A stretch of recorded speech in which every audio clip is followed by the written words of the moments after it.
जमाना नि यस्तो भइसक्यो अब हामीले चार्जिङ गर्दा पनि के दिमाग लाउनु पर्ने हुन्छ। कहिले तार खोज्नु पर्ने हुन्छ, पहिले केबल कहाँ छ, एडाप्टर कहाँ छ भनेर खोज्नु पर्ने हुन्छ। अब के गर्ने?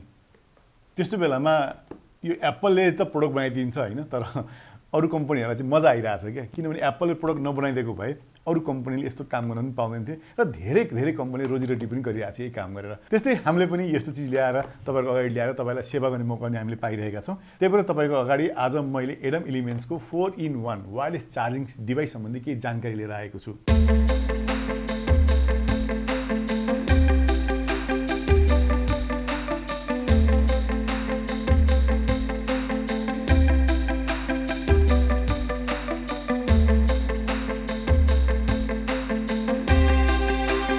हेलो एन्ड नमस्ते, तपाईँलाई ओलिज स्टोरको युट्युब च्यानलमा स्वागत छ। अब हेरौँ यो बट्टाभित्र के छ, तपाईँलाई खोलेर म देखाउँछु। र अघि मैले भनिहालेँ तपाईँलाई अब जे कुरो पनि सुविधा हामीलाई चाहिएको छ, सजिलो चाहिएको छ।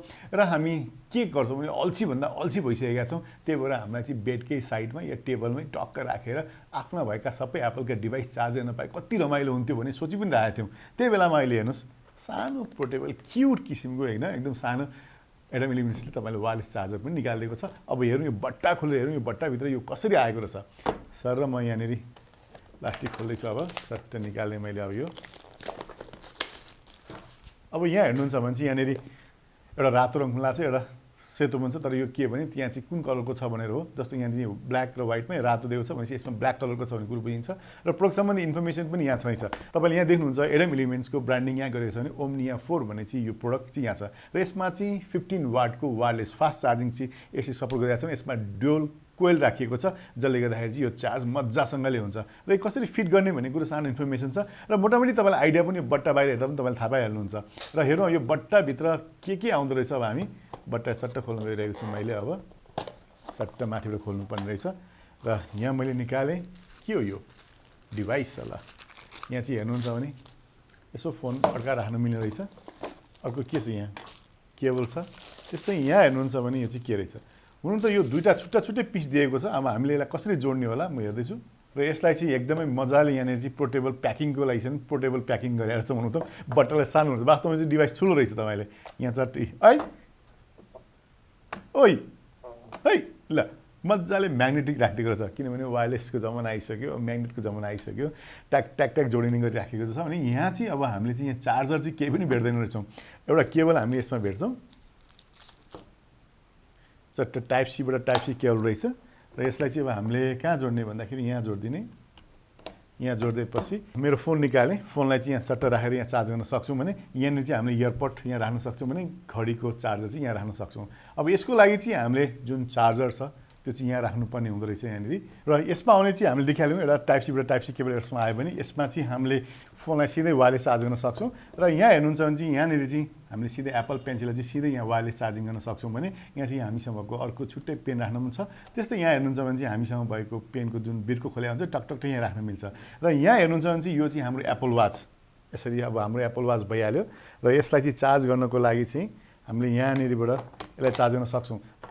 जुन चाहिँ हाम्रो एप्पल वाच किन्दा जुन म्याग्नेटिक एउटा एप्पल वाचको केबल सहितको जुन चार्जर आउँछ त्यसलाई चाहिँ हामीले यहाँनिर पछाडिपट्टि चट्ट खोलिदिने।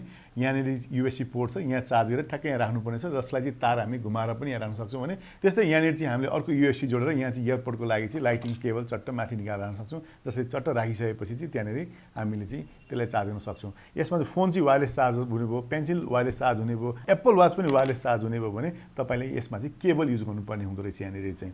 भनेपछि यति कुरालाई चाहिँ हामीले एकै ठाउँ सजिलोसँग टेबलको साइडमा राख्यो भने र यो बिर्को लगाइदिएपछि फिनिसिङ क्युट हुने भयो, तार खतरा खुतरा हुने भएन। यहाँनिर चट्ट गरेपछि एउटा केबल मात्रै हामीले चाहिँ एप्पलको जुन 20 वाटको एडाप्टर छ त्यसमा जोडिदिएपछि सम्पूर्ण काम चाहिँ एउटै केबलबाट हुने भयो। होइन भने तपाईँले फोनको लागि, वाचको लागि, इयरपडको लागि, त्यस्तै पेन्सिलको लागि चारवटा केबल यसरी निकाल्नु पर्यो भने कति झन्झटिलो मेस देखिन्थ्यो होला तपाईँको टेबल। अब चटक्क क्लिन सजिलो किसिमले चाहिँ अब हामीले यस्तो किसिमको डिभाइसलाई राखेर चार्ज गर्न सक्छौँ। यसमा चाहिँ भर्टिकल मात्रै नभएर यसमा होरिजेन्टल पनि यसले वायरलेस चार्जिङ सपोर्ट गर्छ, जसमा चाहिँ अघि मैले भने चाहिँ डबल कोइल युज गरेछ, जसले गर्दा चाहिँ 15 वाटको फास्ट चार्जिङ यो वायरलेस डिभाइसबाट मजासँगले हुन्छ। र यो प्रडक्ट सम्बन्धी अरू धेरै जानकारी चाहिँ तपाईँलाई यो भिडियोको तल राखिएको लिङ्कमा राखेको छ, जहाँ तपाईँले क्लिक गरेर प्रडक्ट सम्बन्धी धेरै जानकारी प्लस प्राइस साथसाथै अनलाइन अर्डर पनि तपाईँले गर्न सक्नुहुन्छ। र यो थियो आज एडम एलिमेन्ट्सको ओम्निया Q4 सम्बन्धी केही जानकारी। हजुरलाई कस्तो लाग्यो? यस्तै नयाँ नयाँ भिडियो त लिएर आउँछु। तबसम्म बिदा लिन चाहन्छु। जानुभन्दा अगाडि यदि च्यानल सब्सक्राइब गर्नु भएको छैन सब्सक्राइब गर्न चाहिँ नभुल्नु होला। आजलाई बाई बाई, नमस्ते।